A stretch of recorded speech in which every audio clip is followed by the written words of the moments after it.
As Mary, as I read a book one time called The Prince of the House of David. Como María, como leí yo una vez un libro llamado Un príncipe de la casa de David. It's wrote by Ingram, Dr. Ingram. Wonderful book. It's a drama. Fue escrito por Ingraham, el doctor Ingraham. Un libro maravilloso, es un drama. It's supposed to be partly true of some old manuscript that's taken off of a woman named Adina. Se supone que sea parcialmente la verdad y tomado de algunos manuscritos antiguos recibidos de una mujer llamada Adena. She went over to Palestine from down in Egypt to Cairo.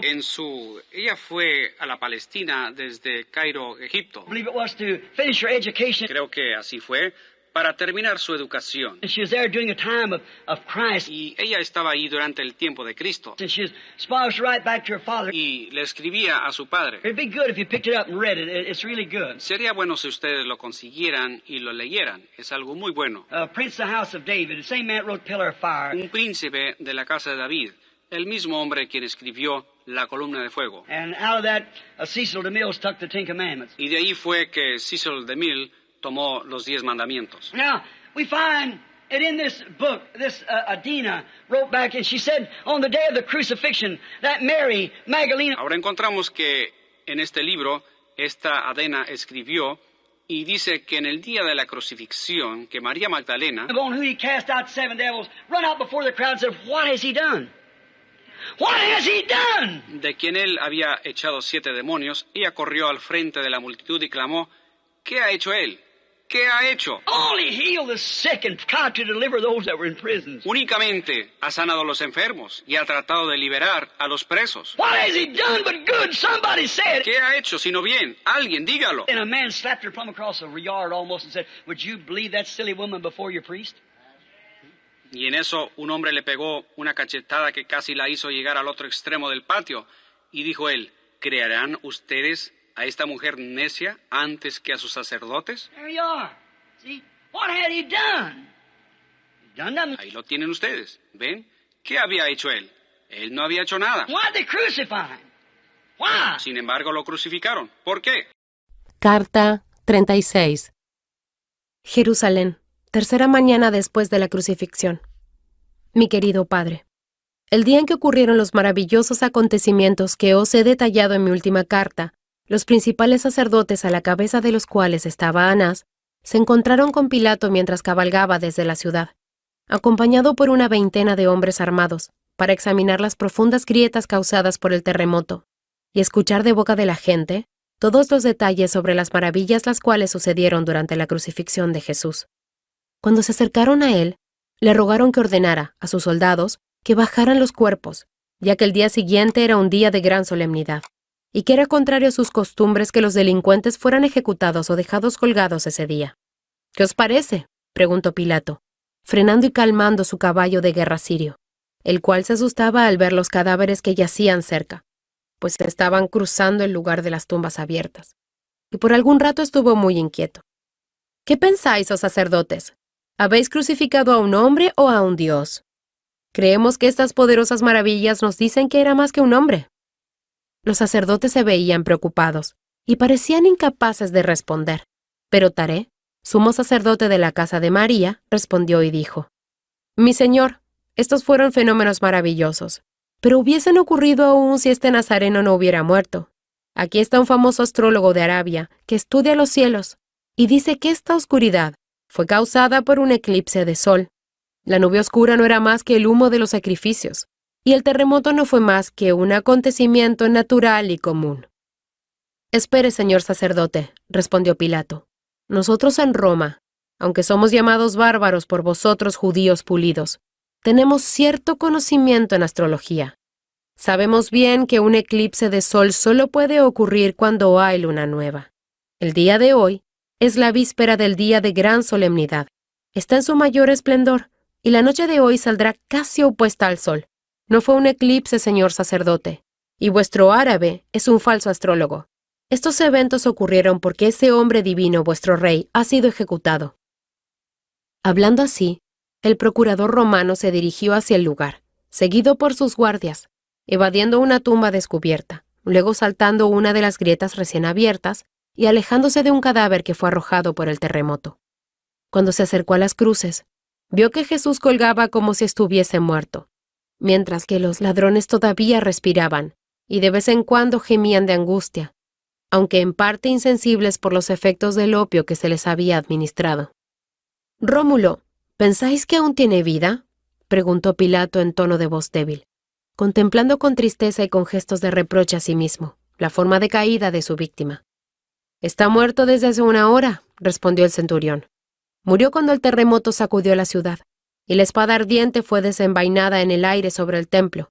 Fue una escena aterradora, señor, y aún más maravilloso fue verla cambiar en la forma de una cruz de fuego. Me temo, señor, que hemos crucificado a uno de los dioses en forma de hombre». «Eso parece, centurión», respondió Pilato meneando la cabeza. «Ojalá no lo hubiesen hecho, pero ya sucedió. Los judíos desean que sus cuerpos sean removidos antes de su gran día de reposo. Dejad que les sea cumplido su deseo». Entonces Pilato se volvió y cabalgó lenta y tristemente lejos del lugar. Rómulo ordenó a sus soldados que removiesen los cuerpos. Cuando los soldados se acercaron a Jesús, vieron que él ya estaba muerto. «No quebremos sus piernas», le dijo uno al otro. «Sería un sacrilegio estropear un cuerpo tan varonil. Pero debemos asegurar su muerte antes que se lo puedan llevar», respondió el otro. «Lo traspasaré para asegurarme». Hablando así, el soldado dirigió su lanza hacia el costado de Jesús y le traspasó el corazón. Juan, quien se paró cerca, vio y escuchó todo. Al ver esto, inclinó su cabeza hacia la tierra en total abandono de la esperanza. Cuando levantó el rostro para contemplar a su maestro crucificado, vio fluir de la herida de su costado 2 fuentes. Y he aquí, una de sangre carmesí y la otra de agua cristalina. No podía creer lo que veía, hasta que los soldados y el centurión expresaron en voz alta su asombro ante semejante maravilla. «Nunca antes ha sido crucificado un hombre como este», exclamó el centurión. Mientras tanto, el rabí José, consejero de Arimatea, quien tiene gran favor ante Pilato, se acercó al gobernador mientras rodeaba los muros de la ciudad con su tropa, y le preguntó si después de que Jesús fuera declarado muerto, podría tomar el cuerpo y ponerlo en el sepulcro. «Ve, y toma el cuerpo de este maravilloso hombre», dijo Pilato. «Creo que eres alguien que lo conocía bien. ¿Qué pensáis de él, rabí?». José percibió que Pilato hizo la pregunta con profundo interés, al parecer muy turbado en su mente, y le contestó con denuedo: «Creo que fue un profeta enviado de Dios, su excelencia, y que hoy ha muerto en el Calvario el hombre más virtuoso, el más sabio, y el hombre más inocente del imperio del César». «En mi conciencia hacen eco tus palabras», respondió Pilato tristemente, y dándole espuelas a su caballo, galopó en dirección a los huertos del Getsemaní.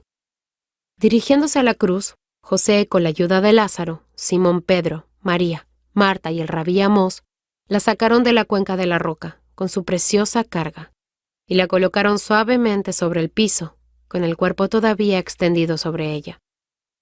En el tranquilo y santo atardecer de aquel temible día, todo el poniente con un sombrío dorado y luz tenue, el aire dormido y un silencio sagrado reinando en el cielo y en la tierra, sacaron de la colina de la muerte el cuerpo del profeta ya sin vida.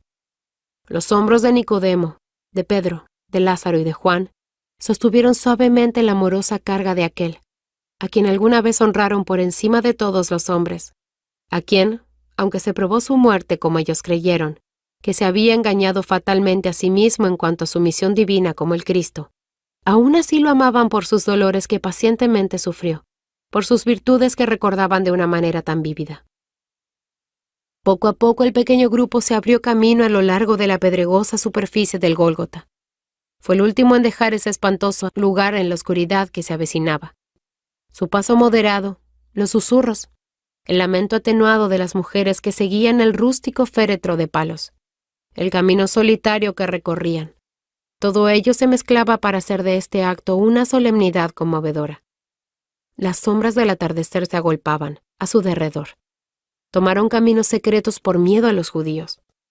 Pero algunos de los que se encontraron se apartaban con asombro cuando descubrían de quién era el cuerpo, pues la impresión de las espantosas escenas del día aún no se había desvanecido del todo de sus mentes. Por último llegaron a una puerta en el muro del huerto, junto a la noble morada del próspero rabí José, quien pasó delante, y con una llave abrió y los condujo hasta el recinto apartado. Aquí el espesor del follaje de los olivos y de las higueras creaban una oscuridad total, pues para entonces la estrella del atardecer ardía como una lámpara en el rosado oeste. Pusieron el féretro sobre el empedrado bajo el pórtico, y esperaron en silencio y en la oscuridad la aparición de las antorchas, por las que había enviado el rabí José a su casa. Los sirvientes que las portaban pronto fueron vistos acercándose. La luz parpadeante de las llamas daban un aspecto escabroso a todas las cosas visibles, a causa de la hora. «Seguidme», dijo José con voz triste, porque estaba lleno de profundo dolor, mientras los siervos iban delante de él con sus antorchas. Los tristes portadores del cuerpo muerto de Jesús levantaron del piso su carga sagrada y caminaron hacia adelante, sus pasos moderados resonando entre los pasillos del jardín. En su extremo más lejano, donde la roca se eleva sobre el valle, y se forma en este lugar la pared del jardín, se veía un leve tramo de escalones de piedra que conducía a una tumba nueva, labrada en la peña. Había sido construida para el propio rabí, acababa de ser terminada, y nadie había sido puesto en ella. Los siervos, por orden de José, hicieron rodar la piedra, y abrieron la oscura cámara acorazada del sepulcro. «¿Cómo es posible, noble rabí?», dijo un centurión romano, quien de repente les anunció de su presencia al oír su voz. «¿Sepultas con tal honor a un hombre que ha demostrado ser incapaz de cumplir las deslumbrantes promesas con las que ha seducido a tantos de los vuestros?»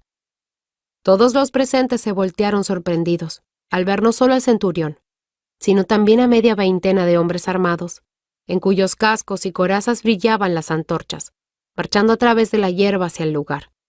«¿Qué significa esta intromisión, romano?», preguntó el rabí José. «Soy enviado por orden del procurador», respondió el centurión. «Los principales judíos han tenido una reunión con él, informándole que el hombre a quien habían crucificado había predicho que después de 3 días resucitaría. Por tanto, pidieron que se les diese una guardia para que custodiasen el sepulcro hasta el 3er día, no sea que sus discípulos saquen el cuerpo secretamente y luego decir que su Señor ha resucitado. Pilato, por lo tanto, me ha ordenado que vigile esta noche con mis hombres». «Lo sepultamos con honra y respeto, centurión», respondió el rabí José, «porque creemos que él ha sido engañado, no un engañador. Él fue dotado por Dios con un gran poder, y sin duda creyó que podía hacer todas las cosas. Era demasiado santo, sabio y bueno como para engañar. Ha sido víctima de sus propios deseos de buscar el bien de Israel, lo cual fue imposible de lograr por el hombre.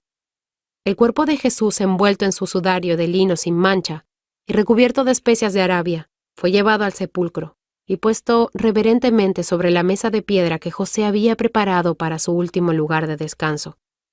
Simón Pedro fue el último en abandonar el costado del cuerpo, al lado del cual se arrodilló como si no quisiera abandonarlo, derramando grandes lágrimas de amargo dolor. Juan lo sacó gentilmente, permitiendo que el centurión y los soldados rodaran la pesada puerta de la tumba. Habiendo dejado la entrada bien sellada, el portador del sello del procurador, quien había venido con los soldados, colocó cera a cada lado, sobre las hendiduras, derretida por una antorcha, y le estampó a cada cual con el sello imperial, lo cual romper es pena de muerte. Los judíos que estaban presentes, viendo que el sepulcro estaba así de asegurado con el sello sobre la piedra, y con la presencia de 18 hombres romanos que vigilaban, se fueron. El rabí José, Nicodemo y el resto de los amigos de Jesús se retiraron lentamente, dejando a un centinela caminando de un lado a otro ante la tumba.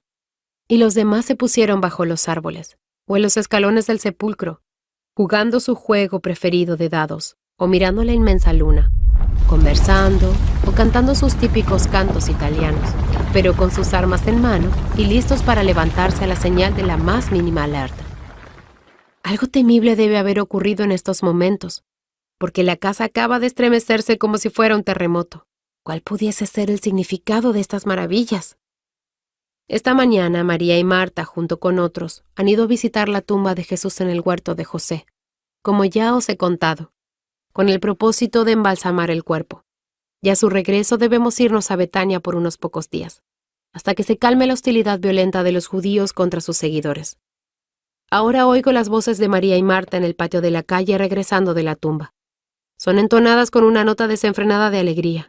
¿Qué podría significar la conmoción, las exclamaciones, el correr y los gritos a través de los pasillos y el patio? Debo terminar, para ir corriendo a mirar qué nuevo terror o maravilla ha sucedido. Con premura, tu afectuosa hija, Adina.